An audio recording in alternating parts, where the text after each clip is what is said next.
aku tunggu. Bang Jul Fikri, Am Abbas, keluar. Ayo Bang Jul, keluar. Ini kasihan murid-muridmu ini, udah kuhajar babak belur ini. Keluar. Hadapi saya, memerek. Iya, ayat di atas itu Muhammad memberi peringatkan kepada orang kafir, tetapi Allah menegur.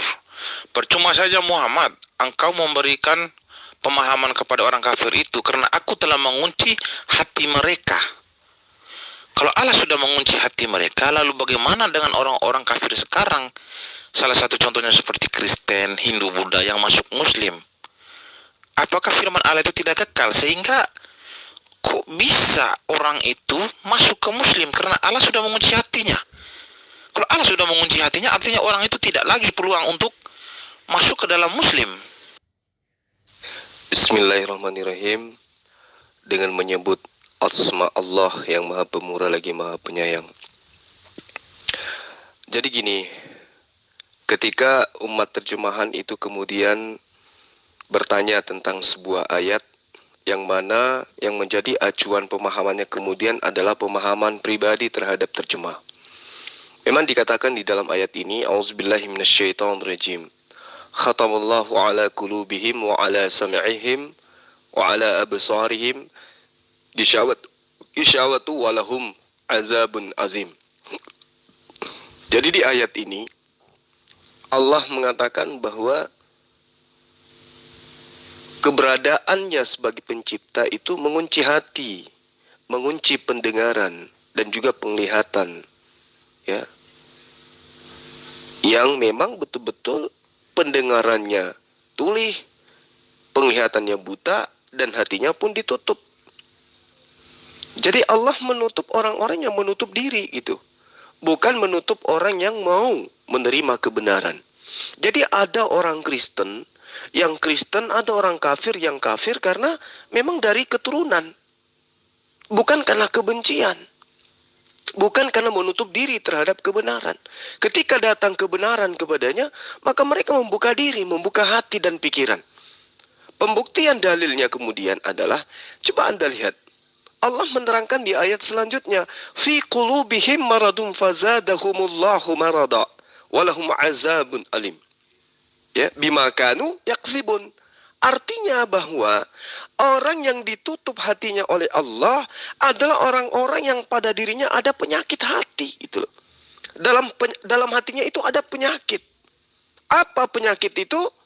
Dia tidak ingin mengajarkan kebenaran. Dia tidak mau menerima kebenaran. Maka yang dikatakan, wa idza qila lahum la tufsidu fil ard qalu innama nahnu muslihun. Dan apabila dikatakan kepada mereka janganlah berbuat kerusakan di bumi, orang-orang ini lalu menjawab, sesungguhnya kami justru adalah orang-orang yang melakukan perbaikan. Jadi ketika dikatakan kamu kufur, kamu telah meninggalkan ajaran para nabi, kamu telah menyalahi aturan Tuhan dengan menyembah sesamamu manusia, justru orang-orang itu mengaku bahwa dia telah menyembah Tuhan yang benar.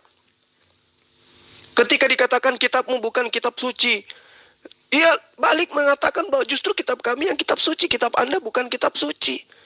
Ketika diajarkan bahwa Paulus itu bukan rasul, ya, justru dia balik, yang bukan rasul itu adalah Muhammad. Nah, orang-orang yang kayak beginilah yang kemudian Allah katakan khatamallahu ala qulubihim wa ala sam'ihim. Jadi bukan sapu rata, begitu dia lahir kafir, begitu dia Kristen, begitu dia Hindu, Buddha, kemudian Allah menutup hati mereka, tidak. Yang diterangkan kemudian oleh Allah, summum bukmun umyum fahum la yarjiun, itu kepada orang yang memiliki penyakit hati. Apa penyakit hati itu? Yaitu dia sudah dikatakan, sudah diperdengarkan siang malam 5 kali sehari. Allahu Akbar, Allahu Akbar. Allah pencipta alam semesta itu maha besar, maha dahsyat, maha kuasa, maha perkasa, dan tidak ada baginya kelemahan. Jadi tidak mungkin Allah yang maha besar, Allah yang maha perkasa itu nuzul menjadi makhluk yang lemah, menjadi manusia yang dibunuh oleh sesamanya manusia. Nggak mungkin. Itu sudah diperdengarkan. Tetapi karena hati mereka ada penyakit, mereka menutup mata dengan itu. Itu yang pertama. Kedua, sudah diperhadapkan, sudah dipertemukan dengan Zulkifli Mabas, sudah diajarkan kitabnya, sudah diajarkan Tuhan yang benar seperti apa, sudah diajarkan Al-Quran itu kitab benar-benar adalah kalamullah, masih juga menutup diri. Itulah yang dimaksud oleh Allah. Fi qulubihim maradun fazadahumullahu marada. Di dalam hati mereka ada penyakit. Karena adanya penyakit gak bisa disembuhkan, diberi kebenaran tak mau menerima, bahkan kesesatannya dianggap sebuah kebenaran, maka Allah mengatakan khatamallahu ala qulubihim wa ala sam'ihim wa ala absarihim gishawatu walau azabun azim. Ya, itu yang perlu saudara pahami. Nah, saya senang kalau Anda bertanya tentang Al-Quran. Anda sudah menjanji kepada saya beberapa kali untuk masuk ke Zoom. Sampai hari ini Anda belum memenuhi janji itu. Silakan ditanggapin. Iya, dari dua ayat ini saya ingin bertanya kepada Bung Amigos. Sebenarnya Allah yang disembah oleh Bung Amigos itu maha kuasa atau tidak? Allah subhanahu wa ta'ala yang maha suci lagi maha tinggi itu jelas adalah esensi yang maha kuasa. Tidak ada kekuatan yang bisa menandingi kekuatan beliau. Karena beliau inilah pencipta alam semesta. Yang disembah oleh Tuhan Anda. Kan gitu ya? Di dalam Al-Quran diterangkan, A'udzubillahi minasyaitonirrajim. Bismillahirrahmanirrahim. Allahu la ilaha illa huwal hayyul qayyum. La ta'khudhuhu sinatu wa la naum. Lahu ma fis samawati wa ma fil ar. Man zalladhi yasfa'u indahu illa bi'ithni. Ya'lamu ma baina aydihim wa ma khalfahum wa la yuhituna bi syai'in min ilmi illa bima syaa wasi'a kursiyyuhus samawati wal ard wa la ya'uduhu hifdzuhuma wa huwal aliyyul azim. Nah, ini umat Islam semua mengimani itu, bahwa sembahan mereka adalah Dia yang sangat menyatakan dirinya sebagai esensi yang maha kuasa. Allah tidak ada Tuhan yang berhak disembah melainkan Dia yang maha hidup, kekal, lagi terus-menerus mengurus ciptaannya, makhluknya. Dia adalah esensi yang tidak mengantuk, apalagi tertidur. Dia adalah esensi yang kepunyaannya apa yang ada di langit dan apa yang ada di bumi. Dan esensinya, ya, itu satu-satunya yang bisa memberi syafaat. Tidak ada yang dapat memberi syafaat di sisi Allah tanpa seizinnya. Jadi Allah yang Maha Kuasa itu mengetahui apa-apa yang di hadapan makhluk, apa-apa yang di belakang makhluk. Dan mereka tidak mengetahui apa-apa dari ilmu Allah, melainkan apa yang dikehendaki Allah. Tahta Allah meliputi langit dan bumi. Dan Allah tidak merasa berat memelihara keduanya. Dan Allah maha tinggi lagi maha besar. Nah, itu yang perlu kamu paham. Di dalam pengajaran para nabi juga diterangkan di dalam Mazmur 96 ayat 4. Sebab Tuhan maha besar, Allahu Akbar, dan terpuji, ya. Ia lebih dahsyat daripada segala sembahan-sembahan yang lain. Itu yang perlu kamu paham. Jadi sembahan kami itu adalah sembahan yang diajarkan oleh para nabi. Esensi yang maha kuasa. Itulah Allah subhanahu wa ta'ala. Yang saya terangkan kepada Anda tadi, yang menerangkan dirinya bahwa Dia adalah Allah yang menerangkan wallahu ala kulli syai'in qadir. Yang berkuasa atas segala sesuatu. Pahami dengan baik. Yesus mengatakan bahwa pengikutnya itu pengikut Kristus. Paham nggak? Ya? Paham nggak? Makanya saya katakan, sebelum saya sebutkan ayatnya Yesus mengajarkan kekristenan, apakah semua kalian itu tidak ngeyel, tidak menjadi anak TK?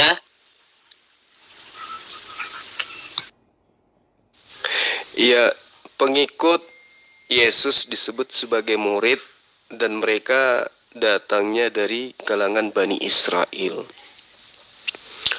Yesus memang menyebut muridnya dengan pengikut. Tidak pernah mengajarkan muridnya untuk menjadi hamba terhadap dirinya. Tapi mengajarkan muridnya menjadi hamba Allah itu pasti. Karena itu adalah ajaran Yesus. Nah, sekarang Anda ingin mengatakan Yesus mengajarkan tentang kekristenan. Coba, saya pingin poin itu. Sudah banyak saya berdebat dengan orang-orang yang jauh lebih senior dari Anda, tapi mereka tidak mampu menjawabnya. Nah, sekarang coba Anda yang menjelaskan. Apa ajaran Yesus tentang Kristen? Silakan. Jikalau Anda mengatakan tidak pernah membaca atau terlalu mengikuti doktrin, coba Anda katakan dulu salah satu doktrin yang seperti apa yang Anda maksudkan itu. Nah, saya perlu tahu. Jangan Anda berkata-kata doktrin, Anda sendiri tidak paham apa itu doktrin. Jadi saya ingin tahu apa yang itu doktrin. Tetapi kalau yang doktrin yang saya tahu, dirikanlah sholat untukku. Akulah Allah SWT, dirikanlah sholat untukku. Itu adalah doktrin. Jadi tidak tahu arah angin bertiup dari mana dan akan pergi kemana. Tahu-tahu ada doktrin seperti itu. Akulah Allah SWT, dirikanlah sholat untukku. Itulah yang saya pahami tentang doktrin. Jikalau Anda berkata tentang doktrin. Tetapi saya ingin bertanya, Anda berkata doktrin, coba dulu beritahu salah satu saja doktrin yang menurut Anda ajaran gereja, oke? Ya, ini pertanyaan yang bagus ya. Saya bantu untuk memahamkan Anda apa itu doktrin gereja. Jadi doktrin gereja itu yang paling sederhana yang Anda harus pahami itu adalah ajaran atau rumusan menuhankan atau menyembah Yesus. Menganggap Yesus itu adalah pencipta alam semesta. Itulah doktrin. Yesus tidak pernah mengajarkan dirinya adalah esensi pencipta alam semesta. Tapi dituhankan oleh Kristen. Itu doktrin. Nah, kalau Allah Subhanahu wa taala menerangkan kemudian akulah Allah, sembahlah aku, ya, itu adalah hak daripada pencipta alam semesta untuk mengajarkan siapa dirinya. Yang berhak mengatakan dirinya adalah pencipta alam semesta adalah pencipta alam semesta itu sendiri. Yang berhak mengatakan dirinya Tuhan adalah Tuhan itu sendiri. Sebagaimana Allah menerangkan kepada Abraham, kepada Ishak, Yakub, Musa, Yesus, seperti itu. Allah menerangkan dirinya adalah Tuhan pencipta alam semesta, tidak ada yang lain. Jangan ada ilah lain di hadapanku. Itu Allah, itulah Tuhan yang benar. Tapi kalau yang dikatakan doktrin, yang disembah, objek sembahan tidak pernah mengajarkan dirinya adalah pencipta alam semesta, kemudian disembah dan diajarkan orang lain untuk menyembahnya. Itu, paham tidak sampai situ? Tahu apa itu tentang doktrin? Doktrin itu kan sesuatu yang dipaksakan. Tahu nggak doktrin? Doktrin itu sesuatu yang dipaksakan. Seperti Allah SWT berkata, akulah Allah SWT, sembahlah aku. Nah, itu semacam pemaksaan. Ya diharuskan, nah itulah doktrin. Oke, jelas. Coba. Apa yang Anda ketahui tentang doktrin? Terlalu panjang Anda menjelaskan, tetapi esensi doktrin itu tidak jelas. Oke? Nah, ini memang saya belum pernah menemukan debater dari agama Kristen itu yang bisa betul-betul memuaskan orang-orang yang menyimak ketika mereka berdebat. Lagi-lagi Anda ingin mengalihkan bahwa agama Anda adalah agama doktrin.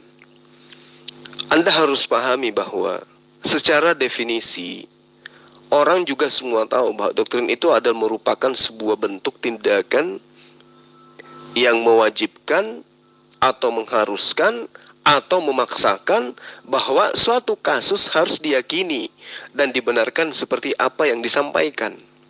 Itu yang perlu Anda pahami. Nah, apakah kemudian ketika Allah menyatakan dirinya sebagai Tuhan, Dia yang berhak disembah, itu adalah sebuah doktrin? Tidak, itu adalah sebuah pengajaran, bukan pemaksaan. Anda mau menyembahnya, silakan. Anda tidak ingin menyembahnya juga, silakan. La ikraha fiddin, tidak ada paksaan dalam ajaran agama Islam itu. Orang Islam pun tidak ada dipaksa untuk menyembah kepada Allah. Allah yang menyatakan dirinya, akulah Allah, tidak ada Tuhan selain aku. Nah, sekarang orang-orang yang sudah mengetahui itu menggunakan akalnya. Kalau ini adalah Allah yang benar, maka dialah yang harus disembah. Karena kita adalah ciptaan. Yesus aja yang Anda tuhankan itu menyembah kepada Allah. Nah, sekarang Yang dimaksud dengan doktrin sesuai dengan definisi yang saya terangkan kepada Anda itu adalah Kristen. Memaksakan, mengharuskan, mewajibkan suatu kasus harus diyakini dan dibenarkan seperti apa yang disampaikan. Nah sekarang, apakah Yesus itu pernah mengajarkan, menyampaikan kalau dirinya adalah Allah yang inkarnasi menjadi manusia? Kan tidak. Lalu siapa yang mendoktrin dan mendogma Anda untuk mengatakan itu? Tentu adalah pendiri Kristen kan? Bapak-bapak gereja awal mula yang mengajarkan Anda. Dan itulah yang disebut dengan doktrin. Anda didoktrin untuk menuhankan Yesus yang Yesus sendiri tidak pernah mengajarkan itu. Kalau umat Islam mengajarkan orang lain menyembah kepada Allah, itu karena Allah mengajarkan untuk menyembah dirinya. Pahami itu perbedaannya. Anda dipaksakan menyembah Yesus, menuhankan Yesus, ya, dengan embel-embel rumusan-rumusan yang tidak pernah diajarkan oleh Yesus, itulah doktrin. Itu doktrin itu, pemaksaan terhadap sebuah konsep yang Yesus sendiri tidak pernah ajarkan. Kalau umat Islam, Allah menerangkan dirinya adalah Allah, tidak ada Tuhan selain dirinya, maka sembahlah dia untuk mengingat dia. Siapa yang menyatakan dirinya sebagai Allah? Allah. Gitu. Nah, siapa yang menyatakan Yesus itu adalah Allah? Kristen. Berarti Kristen itu adalah agama dogma. Pahami itu. Oke, doktrin itu ajaran yang dipaksakan sekalipun tidak ada dasar kebenarannya, tetapi dipaksakan untuk diikuti, itulah doktrin. Jadi tidak ada di dalam ajaran Kristen itu doktrin. Oke, coba Anda katakan apa itu doktrin? Doktrin itu sesuatu yang dipaksakan. Kalau 1 tambah 1 sama dengan 2, itu namanya ya perhitungan atau hitungan. Jadi tidak ada hubungannya dengan doktrin, dengan rumus hitung menghitung. Beritakanlah kepada seluruh makhluk, siapa yang percaya akan dibaptis, siapa yang tidak percaya akan dihukum. Itu doktrin atau bukan? Itu pemaksaan atau bukan? Jawab. Oke, saya jelaskan itu secara pelan-pelan ya, itu apa itu doktrin. Doktrin itu sesuatu ajaran yang dipaksakan. Oke? Doktrin sesuatu ajaran yang dipaksakan. Itulah doktrin. Jadi sekalipun tidak ada dasarnya, tetapi ajaran itu dipaksakan terus dan terus menerus, itulah sesuatu menjadi kebenaran. Itulah doktrin. Diindoktrinasi, dimasukkan, disusupkan, disuntik terus. Itulah doktrin. Jadi Anda keliru memahami tentang doktrin dalam ajaran gereja. Tetapi coba Anda jelaskan itu, isi kitab Anda itu berkata, akulah Allah SWT, sembahlah aku, dirikanlah sholat untukku. Nah, dasar apa Allah SWT itu berkata seperti itu? Itulah namanya yang disebut doktrin. Kalau itu dibacakan terus, ditekankan terus secara berulang-ulang, itu menjadi sesuatu yang benar. Kebenaran, itu namanya pembenaran. Jelas, paham? Anda ini perlu banyak belajar ya. Jangan mempermalukan agama Anda sendiri yang memang sudah malu-maluin dari sononya. Anda mengatakan ketika Allah menerangkan innani anallah la ilaha illa ana. Aku ini adalah Allah, tidak ada Tuhan selain aku. Karena dia adalah Allah, maka dialah yang berhak disembah. Dan untuk menyatakan dirinya adalah Allah, harus Allah itu sendiri. Gak boleh orang lain. Layaknya orang Kristen menyatakan Yesus itu adalah Allah. Gak boleh. Allah yang harus menerangkan siapa dirinya. Yesus yang harus menerangkan siapa dirinya. Ya. Di dalam Devarim, ya, itu sangat jelas dikatakan di dalam Devarim ayat 32, Devarim 39 di bab 32. Ya. Reu attaqi anihu. Coba. Dia katakan dirinya seperti itu. Anihu fa'in Elohim imma di'ani amit fa'a akcaire maket tifa'a ani erfafe'en miyadi matsil. Lihatlah sekarang. Reuta taqi. Ya. Bahwa aku ki anihu fa'in Elohim. Tidak ada Allah kecuali aku. Jelas sekali Allah menerangkan seperti itu. Innani ana Allah, la ilaha illa ana. Pemahaman Anda ini yang perlu banyak digembleng lagi supaya Anda paham gitu loh. Tuhan mengaku dirinya Tuhan, wajar. Lah yang bukan Tuhan diakui sebagai Tuhan itu tidak wajar.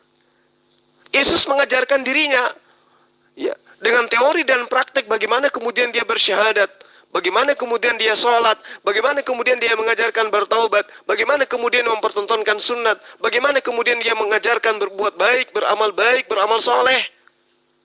Tapi kalian mendoktrin orang-orang untuk justru menuhankan dan menyembah oknum yang adalah orang yang soleh, yang taat menyembah kepada Allah.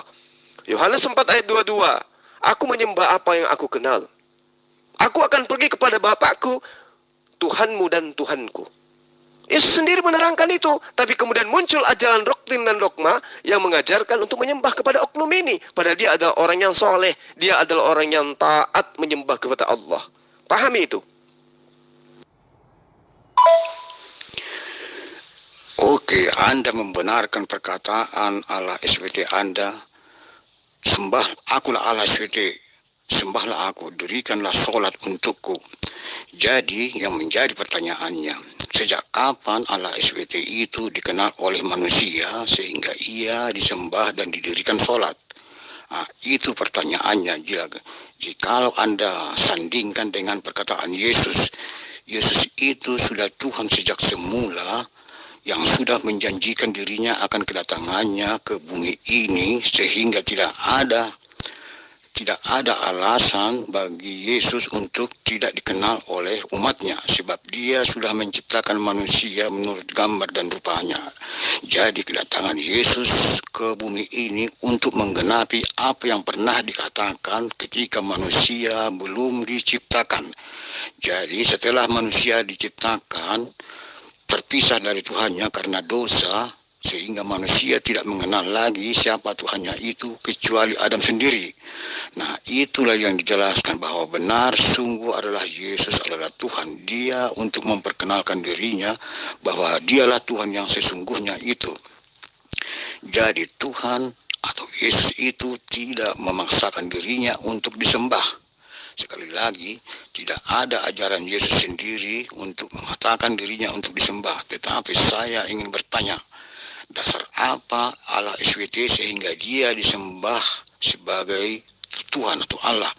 Pernahkah dirinya jauh-jauh sebelumnya menciptakan manusia? Nah, Anda harus menjelaskan itu. Di mana Allah SWT menciptakan manusia dan seperti apa Allah SWT itu menciptakan manusia sehingga dia perlu disembah dan didirikan sholat. Coba Anda jelaskan itu. Jikalau perkataan Allah SWT itu tidak dapat disebut doktrin. Oke? Sejak kapan Allah SWT dikenal oleh manusia? Waduh, apa Anda kira bahwa sembahan Abraham, Ishak dan Yakub itu tidak maha suci? Ngerti subhanahu wa ta'ala enggak Anda ini? Subhanahu wa ta'ala itu diterangkan di dalam Mazmur 78 ayat 35. Diterangkan dalam Yesaya 5 ayat 16. Bagaimana kemudian sembahan para nabi itu maha suci dan maha tinggi. Dan kemudian maha suci dan maha tinggi itu disebut dengan dalam bahasa Arab Subhanahu wa ta'ala. Paham tidak Anda? Atau Anda ingin mengatakan bahwa Tuhannya Bani Israel itu tidak maha suci? Tuhannya Bani Israel itu tidak maha tinggi, tapi maha lemah, maha rendah, maha hina gitu. Anda kudu wajib belajar. Anda itu Kristen penyembah manusia. Jadi jangan Anda mencoba untuk memilah antara Tuhannya Bani Israel dan Tuhannya Bani Ismail. Karena Tuhannya Bani Israel itu bersumpah, berjanji, mengangkat sumpah kepada Abraham. Aku akan menjadi sembahanmu, sembahan anak-anakmu, sembahan keturunanmu secara turun-temurun. Allah dan keturunanmu secara turun-temurun. Allah sendiri yang mengangkat sumpah. Keturunan Abraham akan menjadi penyembah kepada Allah. Pahami itu. Di Kejadian 17 itu sangat nyata diterangkan oleh Allah. Jadi kalau sekarang Anda menyembah kepada manusia bernama Yesus, itu karena Anda didoktrin. Itu karena Anda didogma. Dipaksa otak Anda itu nggak berfungsi untuk menuhankan sesama Anda manusia. Ngerti nggak sampai di sana? Kalau kemudian Allah menerangkan dirinya maha suci, maha tinggi, subhanahu wa ta'ala, ya memang Tuhan itu begitu. Tetapi Tuhan semesta alam akan ternyata maha tinggi. Yesaya 5 ayat 16. Subhana, ta'ala maha tinggi dalam keadilannya, dan Allah dan adalah maha suci, akan menyatakan kesuciannya dalam kebenaran. Berarti dia adalah subhana, maha suci. Coba. Nah, Yesus apakah maha suci? Tidak. Jadi yang menuhankan sosok yang tidak maha suci itu adalah orang yang menjadi korban doktrin dan dogma. Dan itu adalah Anda. Anda selalu membawa Allah Subhanahu wa taala, Allah Subhanahu wa taala. Tapi Anda tidak paham. Anda menyembah utusan ciptaan Allah Subhanahu wa taala. Jadi saya jelaskan kepada Anda, saudara Naibaho. Subhanahu itu artinya dia maha suci. Wa ta'ala, dan dia maha tinggi. Ngerti? Dan Tuhan yang maha suci, maha tinggi telah memperkenalkan dirinya kepada para nabi terdahulu. Ngerti tidak sampai di situ? Sementara Tuhanmu berupa manusia, itu adalah manusia yang hina, rendah dia. Dia adalah ciptaan yang menuhankan Tuhannya umat Islam. Ya, semoga Anda paham. Mengerti, saya mengerti. Yang Anda katakan itu semua memang betul. Tidak ada satupun yang mustahil di dalamnya, sedikit pun. Yang Anda katakan itu semua betul. Baik Anda yang kutip dari kitab Anda Al-Quran itu, maupun yang Anda kutip dari kitab itu. Seperti Tuhannya Abraham, Tuhannya ini, Tuhan segala macam itu. Tetapi pertanyaannya, samakah Tuhan yang disembah Abraham dengan Tuhan yang disembah dengan orang Arab itu, agama Arab itu? Nah, itu menjadi pertanyaan. Jikalau sama, seperti apa Tuhan yang disembah orang Arab itu? Atau jikalau tidak sama, ya mungkin jangan disama-samakan dong. Ya gitu maksudnya. Jadi coba dulu jelaskan apa dasarnya ajaran Al-SWT itu yang ada peristiwanya, yang bisa diketahui bahwa dia memang sungguh ada, dia memang sungguh eksis. Jikalau memang tidak dapat dikatakan ajaran Al-SWT itu adalah ajaran doktrin. Oke? Nah, itu Anda jelaskan dulu ajaran Al-SWT itu yang bisa diterima akal secara peristiwa. Tetapi jikalau Anda bertanya Tuhan yang disembah Abraham, Musa dan Yakub itu semua itu memang eksis. Dia sudah memerintahkan Abraham untuk mengeluarkan Nabi Lot dari tanah Sodom Gomora. Juga sudah memerintahkan Nabi Nuh untuk membawa bangsa Israel dari tanah Mesir. Jadi di semua Tuhan yang ditembah per kitab Kejadian apa itu, Musa maupun Abraham, dia punya peristiwa, dia melakukan suatu peristiwa nyata bahwa dia adalah sungguh eksis. Oke? Eksis itu berarti ada. Sekalipun mungkin abaikan dulu, katakanlah saya orang gila seperti yang Anda katakan itu. Tetapi coba dulu jelaskan apa satu peristiwa yang pernah dilakukan oleh Al-SWT itu kepada siapa dan apa kejadiannya itu. Oke, jelas, paham?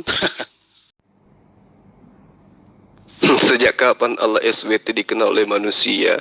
Waduh, apa Anda kira bahwa sembahan Abraham, Ishak dan Yakub itu tidak maha suci? Ngerti subhanahu wa ta'ala enggak Anda ini? Subhanahu wa ta'ala itu diterangkan di dalam Mazmur 78 ayat 35. Diterangkan dalam Yesaya 5 ayat 16. Bagaimana kemudian sembahan para nabi itu maha suci dan maha tinggi. Dan kemudian maha suci dan maha tinggi itu disebut dengan dalam bahasa Arab subhanahu wa ta'ala. Paham tidak Anda? Atau Anda ingin mengatakan bahwa Tuhannya Bani Israel itu tidak maha suci? Tuhannya Bani Israel itu tidak maha tinggi, tapi maha lemah, maha rendah, maha hina gitu. Anda kudu wajib belajar. Anda itu Kristen penyembah manusia. Jadi jangan Anda mencoba untuk memilah antara Tuhannya Bani Israel dan Tuhannya Bani Ismail. Karena Tuhannya Bani Israel itu bersumpah, berjanji, mengangkat sumpah kepada Abraham. Aku akan menjadi sembahanmu, sembahan anak-anakmu, sembahan keturunanmu secara turun-temurun. Allah sendiri yang mengangkat sumpah. Keturunan Abraham akan menjadi penyembah kepada Allah. Pahami itu. Di Kejadian 17 itu sangat nyata diterangkan oleh Allah. Jadi kalau sekarang Anda menyembah kepada manusia bernama Yesus, itu karena Anda didoktrin, itu karena Anda didogma, dipaksa otak Anda itu nggak berfungsi untuk menuhankan sesama Anda manusia. Ngerti nggak sampai di sana? Kalau kemudian Allah menerangkan dirinya maha suci, maha tinggi, subhanahu wa ta'ala, ya memang Tuhan itu begitu. Tetapi Tuhan semesta alam akan ternyata maha tinggi.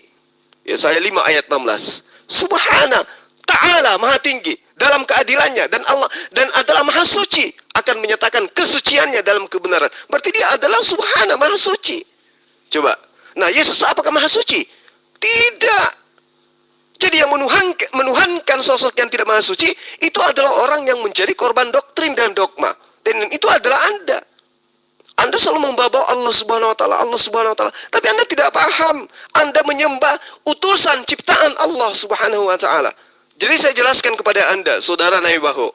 Subhanahu itu artinya dia maha suci. Wa ta'ala, dan dia maha tinggi. Ngerti? Dan Tuhan yang maha suci, maha tinggi telah memperkenalkan dirinya kepada para nabi terdahulu. Ngerti tidak sampai di situ? Sementara Tuhanmu berupa manusia itu adalah manusia yang hina, rendah dia. Dia adalah ciptaan yang menuhankan Tuhannya umat Islam. Ya, semoga Anda paham. Mengerti, saya mengerti. Yang Anda katakan itu semua memang betul. Tidak ada satupun yang mustahil di dalamnya, sedikit pun. Yang Anda katakan itu semua betul. Baik Anda yang kutip dari kitab Anda Al-Quran itu, maupun yang Anda kutip dari kitab itu. Seperti Tuhannya Abraham, Tuhannya ini, Tuhan segala macam itu. Tetapi pertanyaannya, samakah Tuhan yang disembah Abraham dengan Tuhan yang disembah dengan orang Arab itu, agama Arab itu? Nah, itu menjadi pertanyaan. Jikalau sama, seperti apa Tuhan yang disembah orang Arab itu? Atau jikalau tidak sama, ya mungkin jangan disama-samakan dong. Ya gitu maksudnya. Jadi coba dulu jelaskan apa dasarnya ajaran Al-SWT itu yang ada peristiwanya, yang bisa diketahui bahwa dia memang sungguh ada, dia memang sungguh eksis. Jikalau memang tidak dapat dikatakan ajaran Al-SWT itu adalah ajaran doktrin. Oke? Nah, itu Anda jelaskan dulu ajaran Al-SWT itu yang bisa diterima akal secara peristiwa. Tetapi jikalau Anda bertanya Tuhan yang disembah Abraham, Musa dan Yakub itu semua itu memang eksis. Dia sudah memerintahkan Abraham untuk mengeluarkan Nabi Lot dari tanah Sodom Gomora. Juga sudah memerintahkan Nabi Nuh untuk membawa bangsa Israel dari tanah Mesir. Jadi di semua Tuhan yang ditembah per kitab Kejadian itu, Musa maupun Abraham, dia punya peristiwa, dia melakukan suatu peristiwa nyata bahwa dia adalah sungguh eksis. Oke, eksis itu berarti ada.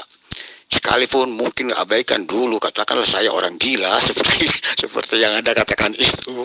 Tetapi coba dulu jelaskan apa satu peristiwa yang pernah dilakukan oleh Al-SWT itu kepada siapa dan apa kejadiannya itu. Oke, jelas, paham? Nah, disinilah kelemahan Anda gitu loh. Saya sudah katakan kepada Anda, Tuhan kami adalah esensi yang berfirman kepada Abraham, yang berfirman kepada Musa, yang berfirman kepada Daud, Salomo, dan Yesus. Itu Tuhan kami. Jadi ketika Anda ingin tahu apa yang pernah Tuhan kami lakukan, berfirman kepada Musa, berfirman kepada Abraham, memerintahkan Yesus mengajarkan kepada Bani Israel untuk menyembah kepada dirinya. Itulah Tuhan kami. Setelah Tuhan kami berkarya kepada Bani Israel, berikutnya berkarya kepada Bani Ismail. Makanya Al-Quran itu diwahyukan oleh Allah kepada Rasulullah Muhammad SAW, menerangkan tentang karyanya terdahulu pada saat dia berkarya kepada Abraham, Ishak, Yakub, Musa, Daud, Salomo, dan Yesus.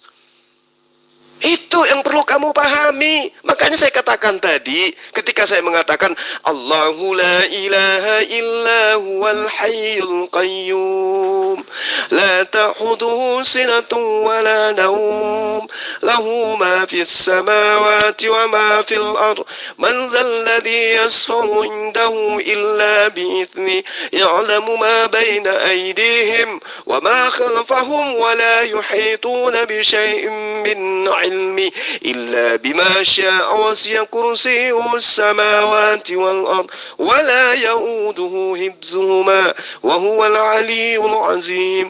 Itu pernyataan Allah Dialah Tuhan semesta alam yang mengurus seluruh makhluk tanpa henti-hentinya dan tidak kenal lelah. Tidak ada hari istirahat bagi dia. Dan Allah menerangkan dirinya, walam ta'alam annallaha ya lahu mulkus samawati wal ard yu'azzibu man yasha wa yaghfiru liman yasha wallahu ala kulli syai'in qadir. Dialah Allah yang maha kuasa atas segala sesuatunya. Siapa dia? Dialah yang telah menciptakan alam semesta ini, yang disembah oleh Abraham, Ishak, Yakub, Musa, Daud, Salomo, dan Yesus. Itulah sembahan kami, yang menyatakan diri kepada para nabi, termasuk kepada Nabiullah, kata Nabi Rasulullah Muhammad SAW. Sementara Tuhanmu berupa manusia Yesus, itu tidak pernah ada. Dia hanya sebagai nabi, dia hanya sebagai utusan. Yang menuhankan kemudian adalah Kristen. Menuhankannya berdasarkan doktrin dan dogma. Jadi Kristen itu adalah agama doktrin dan dogma. Perbedaannya kemudian, Islam juga berupa doktrin penekanan. Bagaimana kemudian Allah menerangkan dirinya dari Bani Israel sampai Bani Ismail. Dia menekankan, memperkenalkan dirinya agar manusia tidak mengadakan ilah-ilah lain selain dirinya. Itulah Allah. Yang mendoktrin adalah Allah. Yang memaksakan adalah Allah. Yang menyatakan diri adalah Allah. Allah sendiri yang menerangkan tentang dirinya. Sementara doktrinnya orang Kristen mengajak manusia menyembah kepada selain daripada Allah. Mengajak orang lain menyembah kepada ciptaan Allah. Mengajak orang lain menyembah, menuhankan, memperhambakan dirinya kepada esensi yang juga menghambakan diri kepada Allah. Ya, sembahan kami sama dengan Bani Israel. Esensi yang maha suci lagi maha tinggi. Tidak seperti dengan sembahan Anda. Paham? Oke, jika ada logikanya berarti itu nyata. Tetapi kalau itu perkataan dari perkataan terus yang diulang-ulang, itu namanya doktrin. Tetapi sekalipun itu masuk akal sebetulnya, tetapi tidak ada peristiwanya, itulah yang disebut doktrin itu. Katakanlah Tuhan itu ada, Tuhan itu begini, Tuhan itu begitu. Nah, secara logika kan bisa juga diterima akal. Tuhan itu maha besar, Tuhan itu maha tinggi, Tuhan itu maha. Tetapi bagaimana untuk mengetahui tentang tentang ajaran-ajaran logika itu, sekalipun itu bisa diterima akal, itu menjadi sebuah bohong. Itulah yang saya tanyakan tadi itu. Dasarnya apa sehingga Allah SWT bisa disembah sebagai Tuhan? Ya memang sudah dikasih alasan secara tertulis, tapi itu tulisan itu beda dengan kalau yang logika seperti Anda mengatakan itu Yesus itu Tuhan. Sebab Tuhan itu ada dasarnya, bisa diselidiki bahwa dia adalah firman. Firman itulah yang menciptakan segala sesuatu sehingga dari yang tidak ada menjadi ada seperti sekarang itu. Itu bukan hanya sebatas kata-kata, tetapi ada peristiwanya yang bisa diterima logika secara akal sebaik secara peristiwa. Oke? Jadi 1 tambah 1 itu tetap ada logika, tetapi sekalipun itu kata-kata masuk akal tetapi tidak ada peristiwanya, itu tidak ada logikanya. Tidak ada peristiwanya, ya berarti itu hanya kata-kata saja. Oke? Sekarang begini, siapa yang mengajarkan Anda kalau Yesus itu adalah firman? Silakan. Oke, saya paham. Tuhan yang Anda sembah itu Tuhan yang disembah Abraham, juga Tuhan yang disembah Musa. Tetapi saya mau berkata juga itu, kalau memang itulah Tuhan yang disembah, ya, agama Arab itu, agama Islam itu, berarti apakah Anda ingin mengatakan bahwa Tuhan Allah SWT itu, siapakah nama sesungguhnya? Apakah Allah SWT atau Yahweh? Atau siapa yang sebenarnya itu? Pernahkah Allah SWT berkata bahwa dirinya adalah Aku adalah Sang Aku? Atau pernahkah Allah SWT berkata kepada Abraham, Aku adalah Yahweh, itulah nama aku hingga keturunanmu turun-temurun. Apakah pernah Allah SWT berkata kepada Abraham seperti itu, sehingga Anda mengaku bahwa Tuhan yang disembah Abraham adalah Tuhan yang disembah orang Arab itu. Nah, ini saya tuh menjadi bingung lagi ini. Semakin saya tidak masuk akal lagi. Coba dulu jelaskan, jikalau memang Tuhan yang disembah orang Arab itu sama dengan Tuhan yang disembah Abraham atau Tuhan yang disembah Nabi Musa, berarti Tuhan yang berkata-kata, Tuhan yang berfirman, jadi Tuhan yang bernubuat. Nah, coba Anda dulu jelaskan tuh bagaimana sebetulnya. Lalu dari mana Allah SWT itu?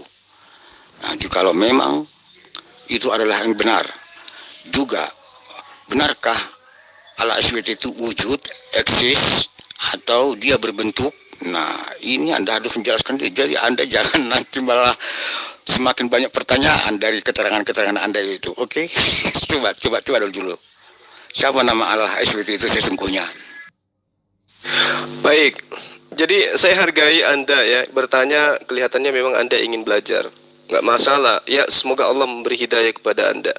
Saudara saya, J. Naibaho. Jadi gini, Allah Subhanahu wa Ta'ala, pencipta kita, ya, itu tidak sekonyong-konyong ketika Dia menciptakan manusia, lantas kemudian Allah memberikan sebuah syariat yang hukumnya wajib.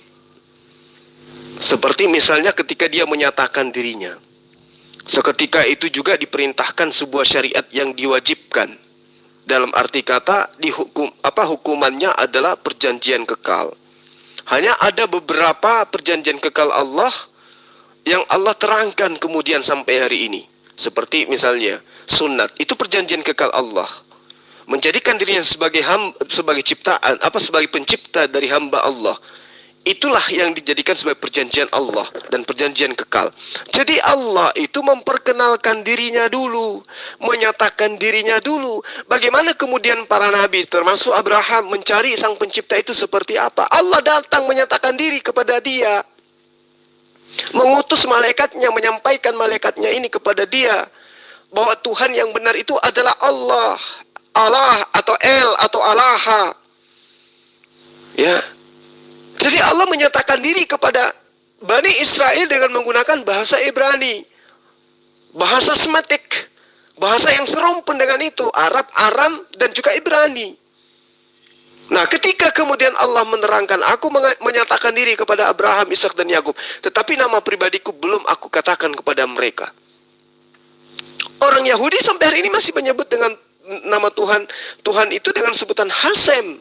Hasem itu artinya nama itu, merujuk kepada nama Allah. Nah, dulu Allah menyatakan diri kepada Bani Israel dengan menyatakan El-Eyon. Umat Islam menyebutnya dengan Al-Ulum, atau Allah yang Maha Tinggi. Ya.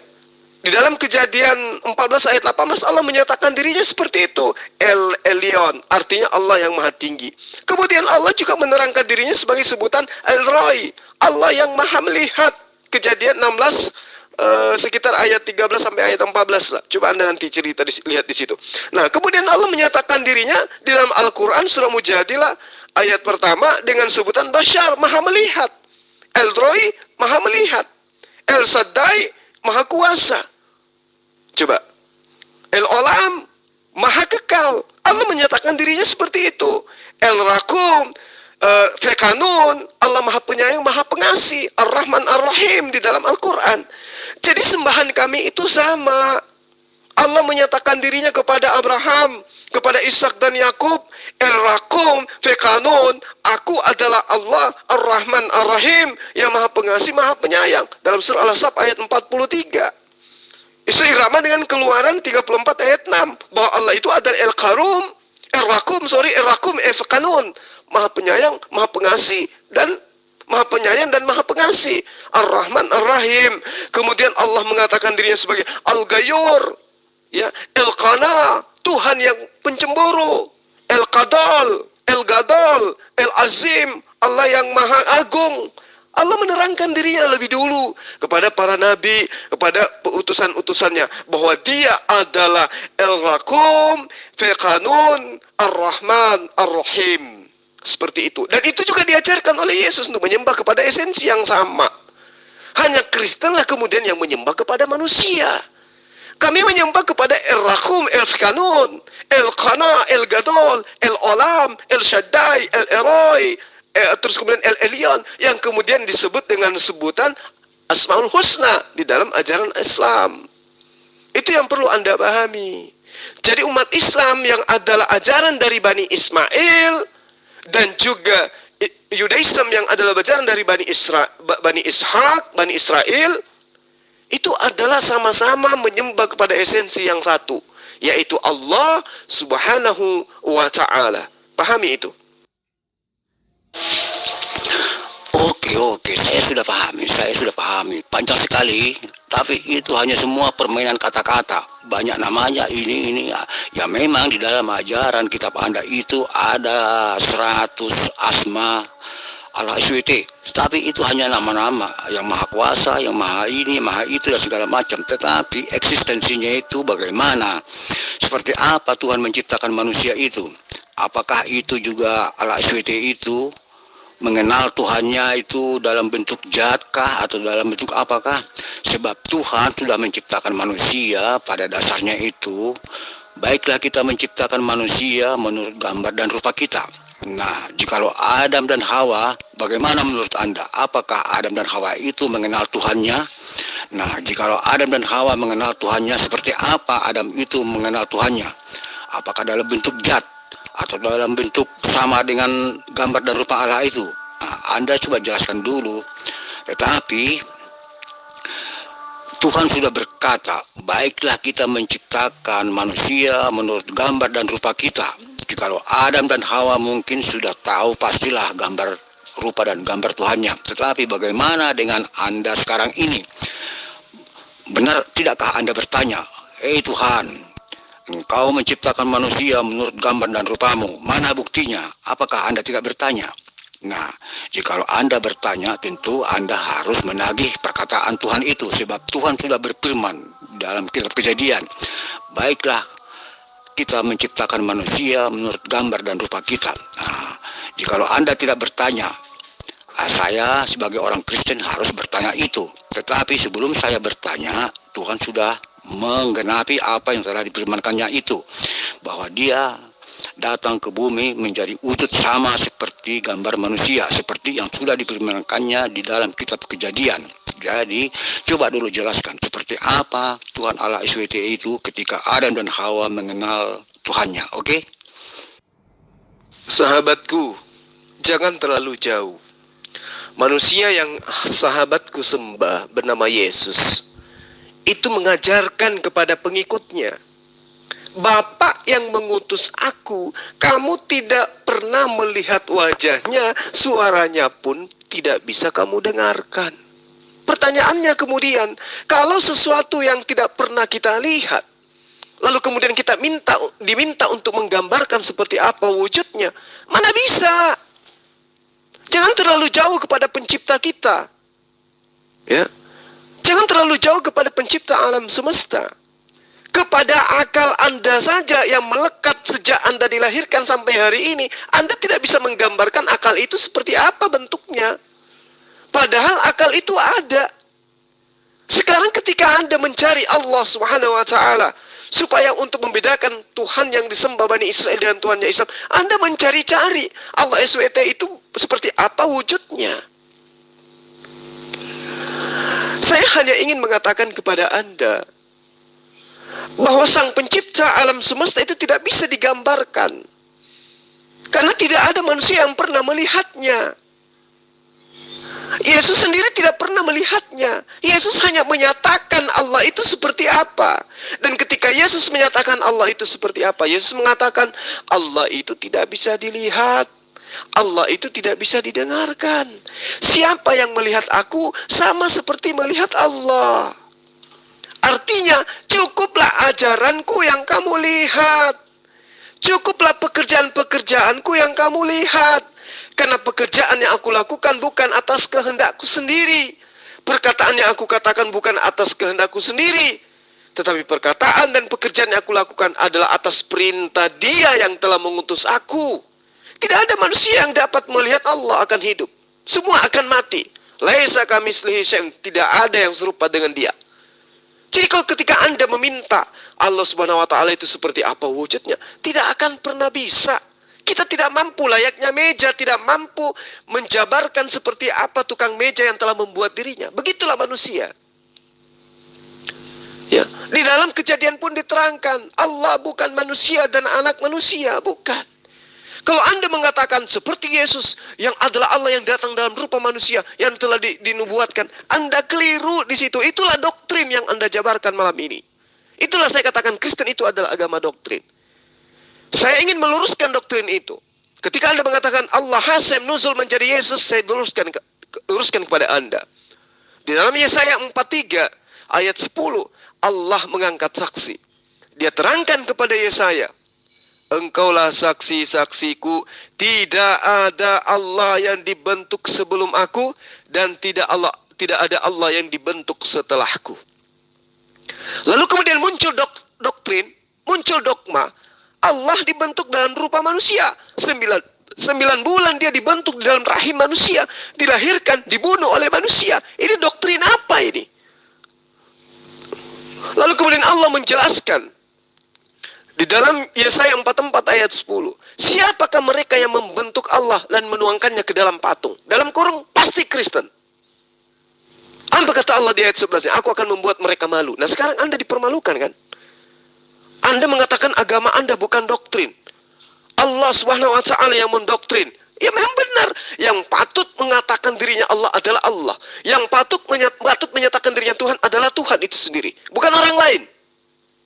Seperti Yesus Anda tuhankan. Siapa yang mengajarkan Anda menuhankan Yesus? Yesus kah? Kan tidak. Siapa yang mengajarkan bahwa Yesus adalah Allah yang datang dalam menjadi rupa manusia? Yesus kah? Kan bukan. Siapa yang mengajarkan menyembah Yesus? Apakah Yesus? Bukan. Siapa yang mengajarkan Anda menjadi Kristen? Apakah Yesus? Tidak. Berarti agama Kristen adalah agama doktrin. Semoga Anda paham.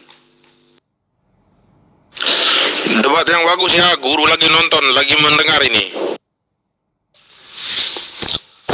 Oke, Anda menjelaskan tentang pemahaman dari sudut pandang Anda, yaitu ala SWT yang tauhid. Jadi yang Anda jelaskan itu sebetulnya itu ajaran yang tauhid itu. Memang kalau Tuhan itu dipahami secara tauhid, biar sampai akhir zaman pun Allah SWT itu hanyalah Allah yang sebatas kata-kata saja. Dia hanya Allah yang sebatas tertulis. Jadi itu diimani saja atau disembah-sembah saja secara hanya tertulis saja. Sekalipun dikatakan Allah itu menciptakan ini, Allah itu menciptakan itu, tetapi tidak menjelaskan kebenarannya secara peristiwa, itu hanyalah doktrin-doktrin saja yang disusupkan, ditekankan kepada pengikutnya secara terus-menerus, sehingga itu begitulah Tuhan itu adanya.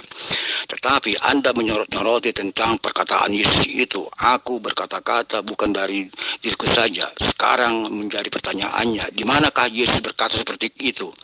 Apakah di bumi, apakah di surga, ataukah di mana? Nah, Anda harus bertanya itu. Jikalau memang perkataan itu di bumi, ya tentu saja Yesus berkata seperti itu, sebab eksistensinya adalah wujud, adalah manusia atau kodrat. Jadi perkataan Yesus itu tidak pernah merendahkan eksistensinya yang surgawi.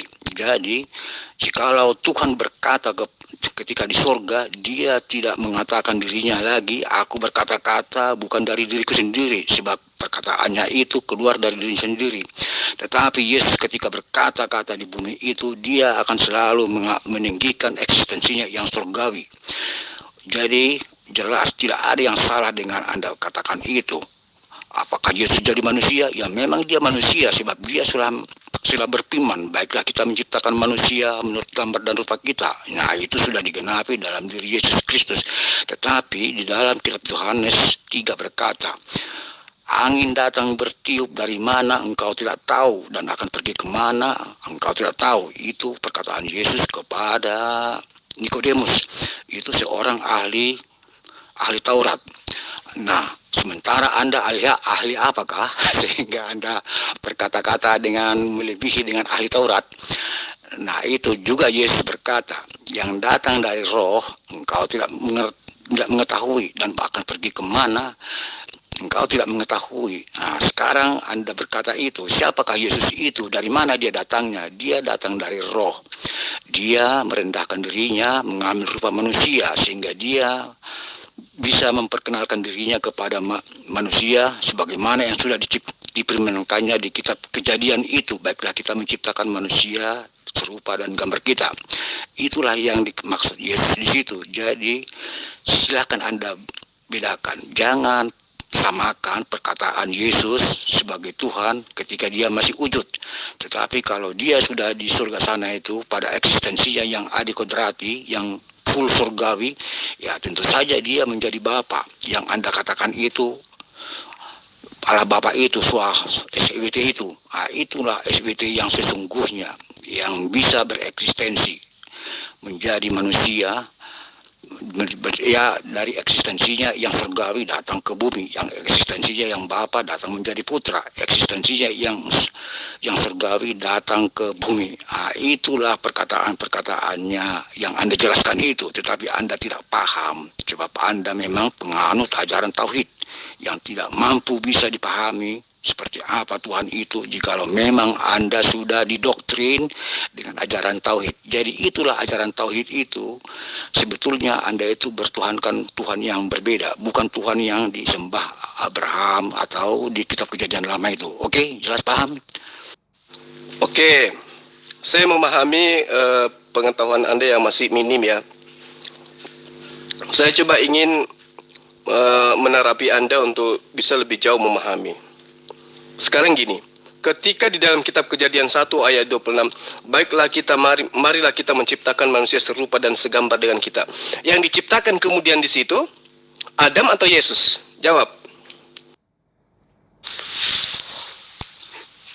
Yang diciptakan di situ ya jelas Adam dan Hawa. Tuhan berkata di situ atau berfirman di situ, baiklah kita menciptakan manusia menurut gambar dan rupa kita. Nah, itu manusia belum diciptakan, baru difirmankannya. Lalu Tuhan mengambil debu tanah dan membentuknya sama dengan gambar dan rupa Allah itu. Setelah dibentuknya menurut gambar dan rupa Allah itu, barulah dihembuskan dengan napas langsung dari mulut Tuhan sendiri ke dalam hidungnya debu tanah yang sudah dibentuk menjadi gambar dan rupa Allah itu. Itulah Adam yang pertama. Jadi Anda jangan berkata siapa yang diciptakan, apa hubungannya, sebab Yesuslah yang firman itulah yang menciptakan itu. Nah, firman itu adalah Yesus. Tertulis di Yohanes 1 itu. Pada mulanya adalah firman. Firman itu bersama-sama dengan Allah. Firman itu adalah Allah. Jadi Tuhanlah yang Yesuslah yang berfirman, yang menciptakan manusia itu. Pada eksistensinya belum datang menjadi manusia. Jadi dia masih dalam wujud roh yang firman. Oke, paham? Berarti yang dimaksud dalam Kejadian 1 ayat 26 yang serupa dengan Tuhan itu adalah Adam, gitu. Dia menciptakan manusia menurut gambar dan rupa Allah sendiri, yaitu manusia, bukan hanya Adam sampai kita sini sekarang ini. Jadi mulai dari segala manusia lah, tapi yang berketurunan. Jikalau Adam memang sudah tahu gambar dan rupa Allahnya itu, sebab dia melihat langsung di surga. Tetapi Anda itu sekarang ini tidak tahu, tetapi Anda tidak bertanya seperti yang di kitab Kejadian itu. Anda harus bertanya itu, ya Tuhan, Engkau menciptakan manusia menurut gambar dan rupa Allah, mana buktinya? Itu harus Anda tanyakan itu. Tetapi sebagai orang Kristen yang sudah percaya dengan Yesus itu, bahwa Tuhan tidak berbohong, seperti tertulis di dalam Bilangan 23, dia sudah datang ke bumi menjadi manusia, bahwa dialah sang pencipta itu, manusia yang sesungguhnya. Kita ini adalah manusia ciptaan, itu bedanya. Jadi manusia itu ada dua pengertian. Satu, manusia sang pencipta, manusia yang sesungguhnya, dan Anda adalah manusia ciptaan yang berketurunan melalui peristiwa genetika, perkawinan. Oke, jelas paham? Tetapi Yesus itu bukan manusia ciptaan, sebab dia datang dari bukan dari genetika, tetapi dia datang dari roh dan kembali roh adanya. Oke, paham? Nah, inilah yang saya katakan agama Kristen itu agama doktrin sesat. Anda mengatakan Kejadian 1 ayat 26, marilah kita menciptakan manusia serupa dan segambar dengan kita. Untuk supaya apa? Untuk Anda mematahkan argumen yang ada di dalam Yesaya 43 ayat 10. Engkaulah saksi-saksiku. Tidak ada Tuhan yang dibentuk sebelum aku, dan tidak ada Tuhan yang dibentuk setelahku. Lalu kemudian Anda mengatakan memang benar, tetapi Allah sudah menubuatkan dia akan datang dalam rupa manusia, sebagaimana yang ada di dalam Kejadian 1 ayat 26. Berarti yang serupa dengan dia itu bukan Adam, tetapi Yesus. Tapi apakah demikian? Ketika Allah telah menerangkan, baiklah kita mari menciptakan manusia serupa dan segambar dengan kita. Siapa yang diciptakan? Yesus atau Adam? Adam kan? Ayo, bagaimana Anda bisa mengatakan kemudian bahwa manusia itu ada dua, manusia yang tidak diciptakan dan manusia yang diciptakan? Inilah doktrin, dan Anda ingin mencoba menerangkan kebodohan doktrin yang mengajarkan manusia ada dua, manusia diciptakan satu dan manusia diciptakan yang satu adalah manusia yang tidak diciptakan. Faktanya Yesus diciptakan, dan faktanya Anda mengais-ngais Kejadian 1 ayat 26. Baiklah kita mari menciptakan manusia serupa dan segambar dengan kita. Mau lari kemana Anda? Ayo. Oke, Anda mengutip ayat-ayat yang di saya itu, yang Anda jelaskan itu. Jadi tidak ada memang bisa dibanding-bandingkan dengan Tuhan Sang Pencipta itu. Tetapi pada kenyataannya ada yang menyamakan Tuhan Sang Pencipta itu, yaitu Tuhan yang berbeda, yaitu Tuhan yang disembah oleh Arab itu. Itulah sebabnya dikatakan itu, Tuhan itu tidak bisa disama-samakan dengan Tuhan yang berbeda. Nah, sebab Tuhan yang sesungguhnya itu yang menciptakan itu, dialah Tuhan yang menciptakan manusia menurut gambar dan rupanya. Tetapi ada Tuhan yang tidak serupa dengan gambar yang diciptakannya, itulah Tuhan yang disama-samakan. Jadi yang Anda jelaskan itu sebetulnya Tuhan yang Anda sembah-sembah itu, yaitu Tuhan yang disama-samakan itu. Jadi ajaran kitab Anda sendiri juga sudah mengatakan ajaran yang diserupakan. Jadi sangat berbeda jika Anda mengkritisi iman Tuhan yang dikatakan oleh ajaran Alkitab. Nah, itulah yang menggenapi semua apa yang diperkatakannya. Jadi silahkan Anda membaca juga Bilangan 23 ayat 19 itu. Jadi sudah menyatakan bahwa dia adalah Tuhan yang manusia, tetapi bukan Tuhan yang berbohong. Dia Tuhan yang berfirman, Tuhan yang menepati segala apa yang difirmankannya. Tetapi Allah itu apa yang telah difirmankannya itu dan apa yang telah ditipatinya. Nah, itulah Tuhan yang disama-samakan seperti yang Anda kutip di kitab Yesaya itu. Oke, pahamkah? Jadi jangan bertuhan kepada Tuhan yang disama-samakan ya. Bertuhanlah kepada Tuhan yang menciptakan manusia menurut gambar dan rupa Allah itu sendiri. Oke? Anda tidak menjawab pertanyaan saya. Anda cuma membuat akrobat di sini, kawan. Mau Anda terima ataupun tidak, Kejadian 17 ayat 7, Allah sendiri yang mengangkat perjanjian kepada Abraham, bahwa Allah akan menjadi sembahan Abraham dan anak-anaknya, keturunannya secara turun-temurun. Anda ingin membantah itu silakan aja. Sedangkan ajaran Yesus Anda bantah, apalagi ajaran Musa. Kan gitu ya? Allah sendiri telah memproklamirkan, aku akan menjadi Tuhanmu, Tuhan anak-anakmu, wahai Abraham. Ismail adalah anak Abraham. Keturunannya juga adalah cucu daripada Abraham. Berarti mereka akan menuhankan Tuhan yang sama. Dan secara data, saya sudah terangkan kepada Anda, saya sudah sajikan kepada Anda. Tapi saya tidak punya hak untuk memaksakan Anda, untuk mendoktrin Anda untuk percaya itu. Sekarang kembalikan kepada diri Anda. Apakah sembahan Abraham itu Yesus? Apakah sembahan Musa itu Yesus? Apakah sembahan Yesus itu adalah Yesus? Ayo. Ini PR buat Anda, supaya Anda itu tersadarkan gitu. Bahwa yang Anda sembah itu adalah hasil daripada doktrin dan dogma pembodohan. Yesus tidak pernah mengajarkan dirinya adalah Hasem atau Allah yang datang dalam rupa manusia. Yesus tidak pernah menerangkan dirinya dalam Kejadian 1 ayat 26 itu adalah aku. Tidak. Dan Anda keseleo di situ. Ketika Anda mengatakan Yesus itu adalah Allah yang sudah dinubuatkan dalam Kejadian 1 ayat 26. 1, di situ diterangkan manusia diciptakan. 2, manusia yang diciptakan itu adalah Adam, bukan Yesus. Berarti pandai-pandaiannya Anda untuk menipu menggunakan kitabnya Bani Israel untuk mendudukkan Tuhan Anda yang adalah manusia. Dan itu adalah doktrin sesat. Coba Anda pahami dengan baik lagi. Bagaimana kemudian Anda menerangkan Yesus manusia karena sudah dinubuatkan dalam Kejadian 1 ayat 26. Padahal yang dinubuatkan adalah Adam, bukan Yesus. Dan yang dinubuatkan di situ adalah ciptaan. Berarti kalau Anda paksakan itu untuk Yesus, berarti Yesus adalah Tuhan ciptaan. Dan itu memang benar. Yesus adalah Tuhan ciptaan Kristen. Sementara Yesus sendiri yang dituhankan oleh orang Kristen adalah manusia, hamba Allah yang saleh, yang menyembah kepada Tuhannya umat Islam, yaitu Allah yang maha tinggi lagi maha suci, atau lagi maha suci lagi maha tinggi, subhanahu wa ta'ala. Di situ kekeliruan Anda. Anda mencoba untuk menekan ajaran yang saya sampaikan dengan mengatakan Allah itu ini, dan itu. Padahal Allah itu memang menyatakan diri kepada para nabi-nabi sebelumnya.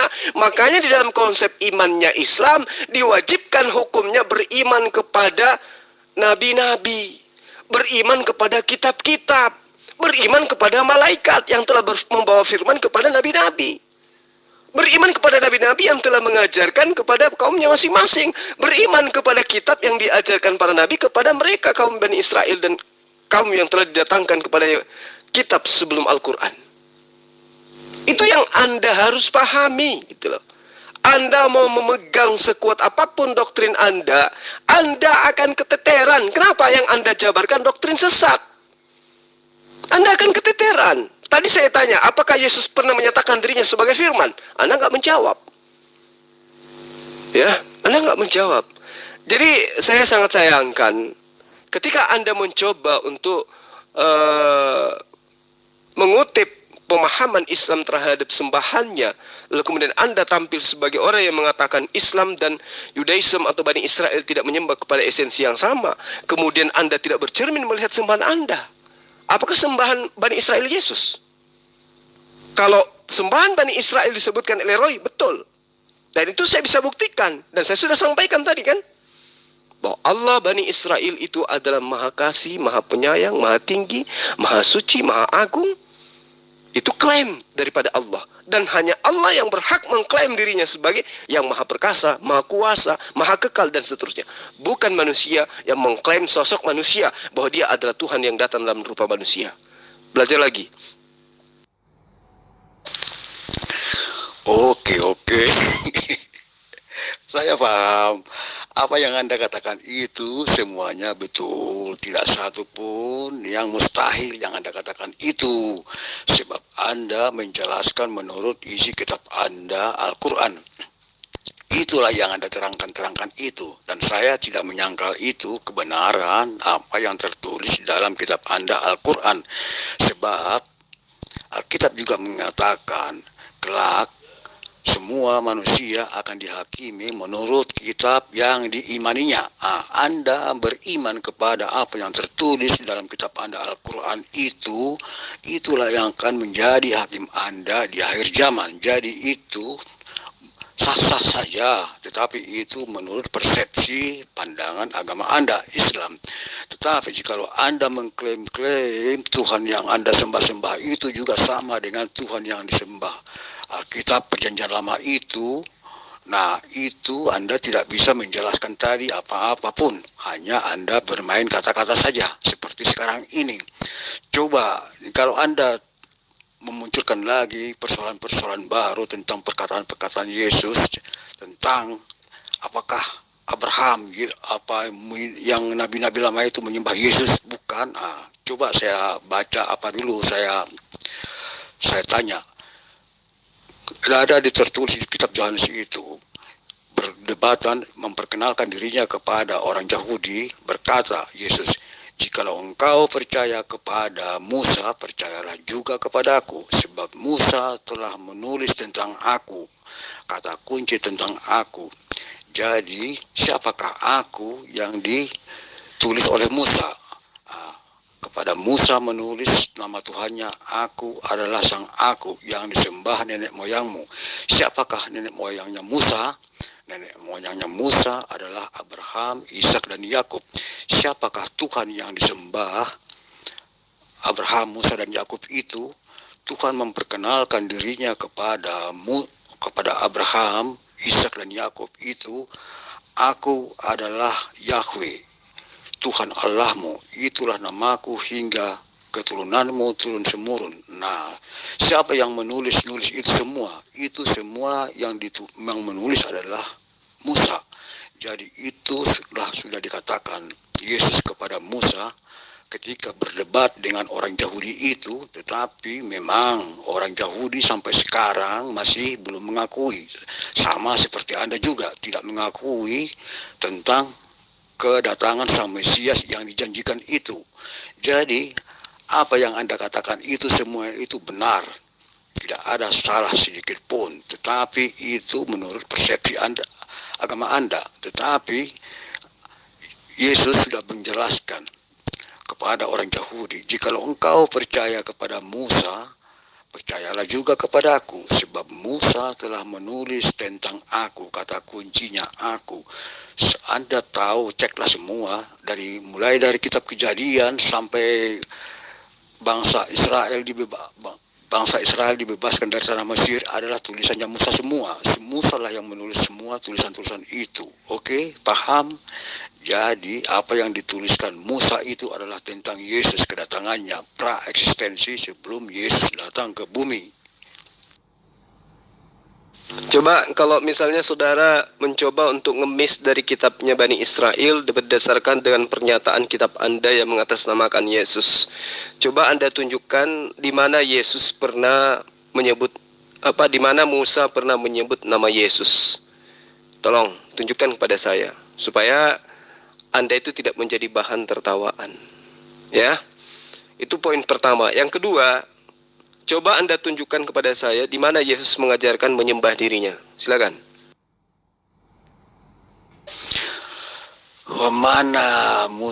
Mana kitab Perjanjian Lama mengatakan Yesus adalah yang disembah Musa adalah Yesus. Itu Anda gimana ini? Pertanyaan Anda makin seperti sungsang menurut saya. Di kitab Perjanjian Lama itu merupakan semua kitab-kitab yang bersifat nubuat.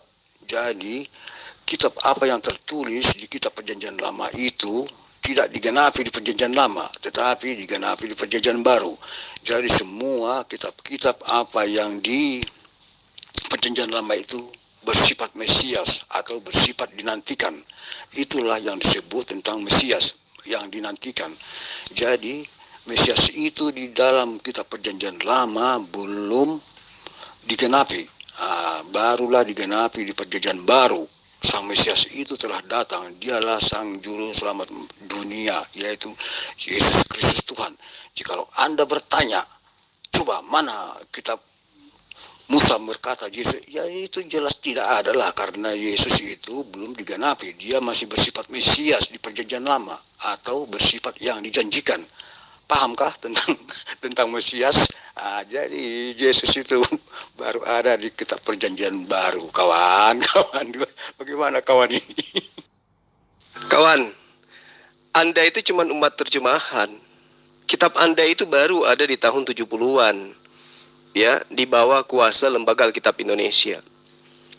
Nubuat yang Anda maksud adalah yang tertuang di dalam kitabnya Yudaism, bahasa Ibrani. Yang mengerti tentang apa yang tertuang dalam kitab berbahasa Ibrani adalah Yudaism. Sampai hari ini dia tidak pernah menempatkan ada nubuatan Tuhan akan dusul menjadi manusia sehingga menyembuhkan Yesus. Coba Anda berpikir pakai akal, jangan pakai lutut.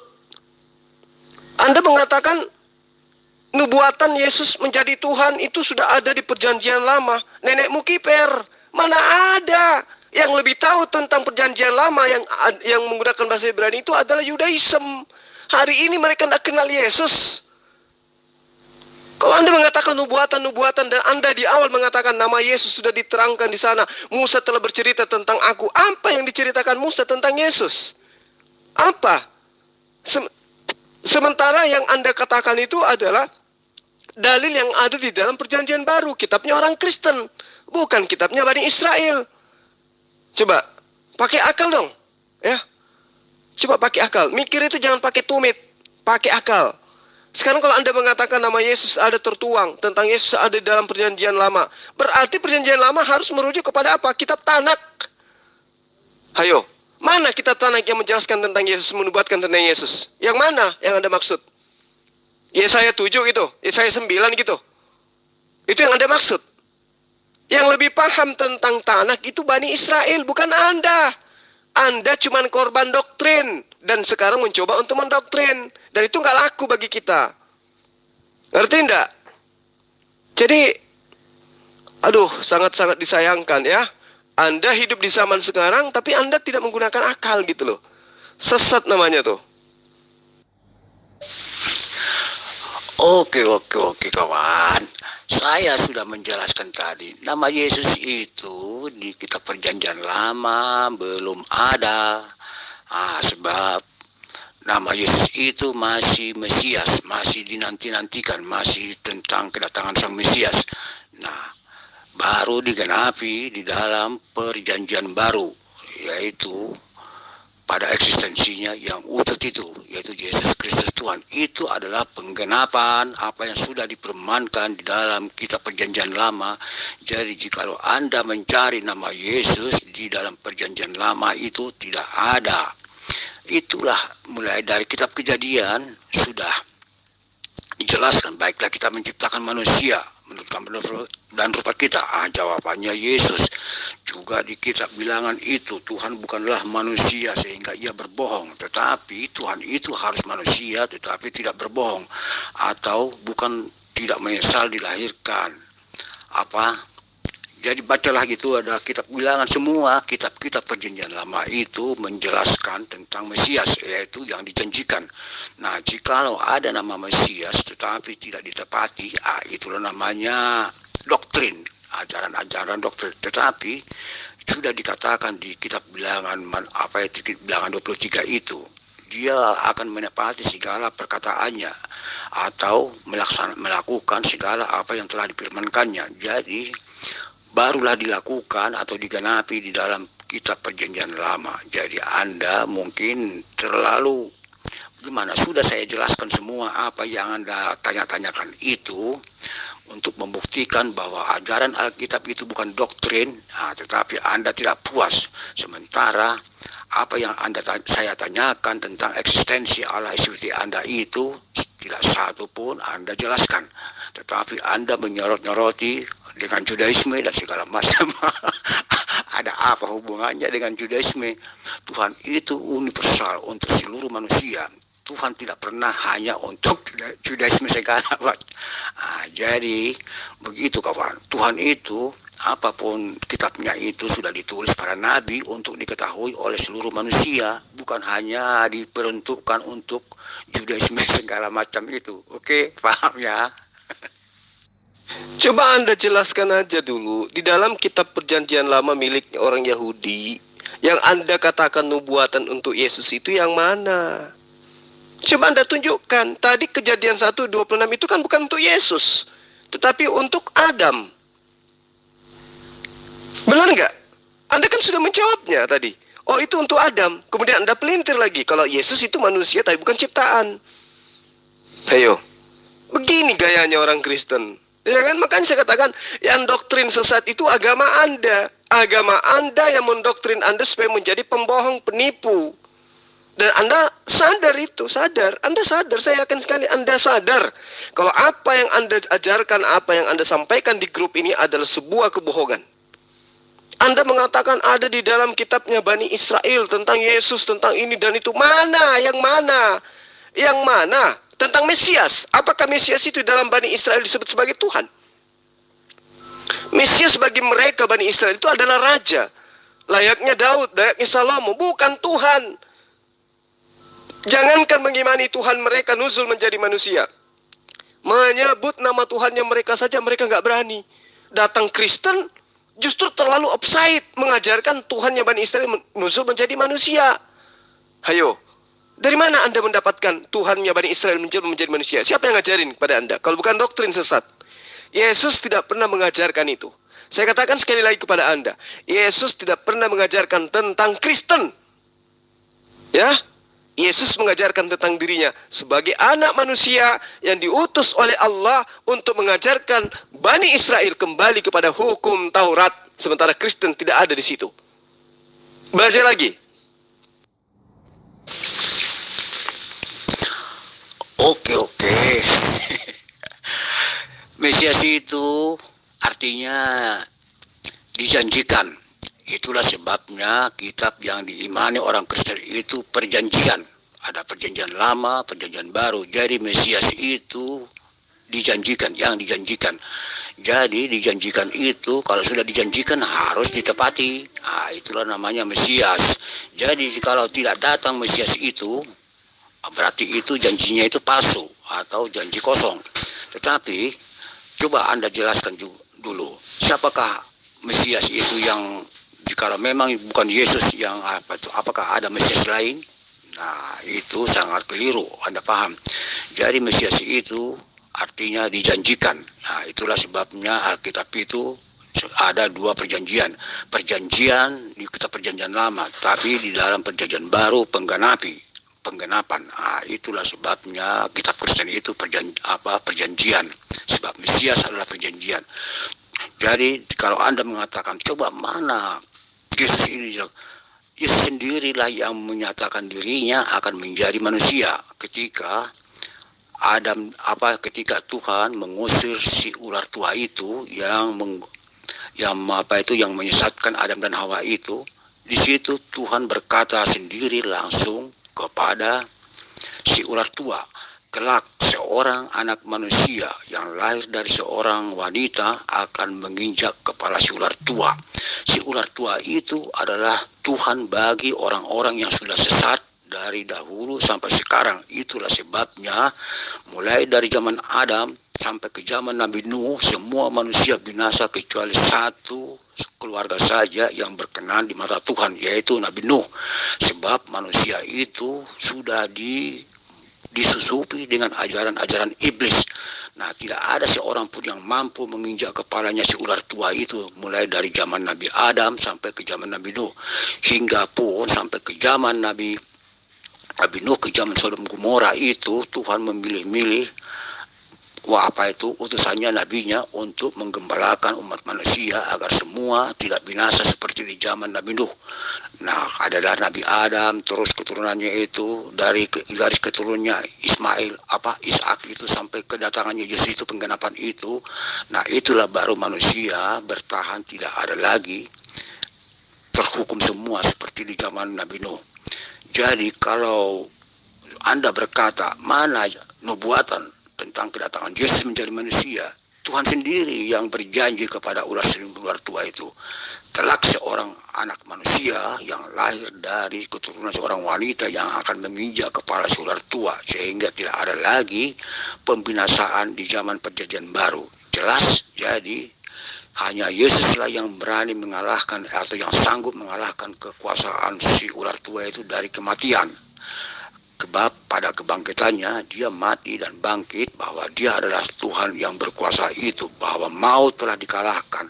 Si ular iblis itu sudah diinjak kepalanya di alam kematian sana itu, sudah berubah menjadi tentang kematian menjadi kebangkitan, kutuk menjadi berkat, kematian menjadi kebangkitan, dan naik ke surga pada hari ketiga. Dialah Yesus Kristus Tuhan yang sudah menggenapi segala perjanjiannya itu di kitab perjanjian lama. Jadi Sang Mesias itu adalah yang dijanjikan. Yang dijanjikan sudah digenapi dalam diri Yesus Kristus Tuhan. Jelas, paham? Iya, orang Yahudi juga menunggu Mesias. Tetapi apakah Mesias ini adalah Tuhannya mereka?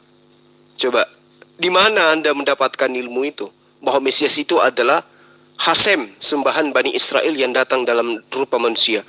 Di dalil mana yang Anda gunakan? Coba terangkan kepada saya, di dalam perjanjian lama itu di mana dituliskan bahwa Mesias itu adalah Hasem itu adalah Mesias yang datang dalam rupa manusia. Coba Anda terangkan. Aduh, Mesias itu yang dijanjikan.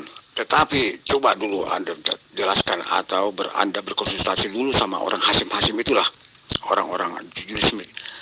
Kalau sudah dijanjikan, tidak ditepati, itu namanya bukan janji Tuhan, tetapi itu janji iblis. Tetapi memang di dalam ajaran agama Yahudi itu, Sang Mesias itu belum datang. Mereka itu sampai sekarang masih bersifat menanti kedatangan Sang Mesias, yaitu menanti kedatangan Sang Raja di atas segala raja itu. Itulah Mesias yang dimaksud di dalam ajaran Yudaisme. Jadi mereka itu masih bersifat penantian. Mereka itu belum percaya bahwa kalau Sang Mesias itu sudah datang ke dunia menjadi Sang Raja. Siapakah yang Raja? Yesuslah Sang Raja itu, Raja di atas segala raja. Dia juga disebut Nabi, Nabi di atas segala Nabi. Dia juga yang Alfa dan Omega, yang sudah ada di zaman perjanjian lama atau sudah ada sebelum yang ada itu ada, hingga pun nanti akhir zaman. Dialah yang ada, dialah yang memisahkan mana yang gandum, mana yang ilalang. Nah, jikalau Anda nanti bila Anda bergabung dengan sumnya ilalang, akan Anda dimasukkan dengan grupnya si ular naga itu. Si ular naga itu nanti yang sudah dibuang 2/3 malaikat surga itu pengikutnya si ular naga itu. Itu nanti terjadi pemisahan. Dia akan dimasukkan ke dalam tungku pembakaran bersama-sama dengan para pengikutnya, yaitu yang menolak ajaran Kristus, ajaran Sang Mesias. Apa itu Sang Mesias yang sudah digenapi itu dalam diri Yesus Kristus itu.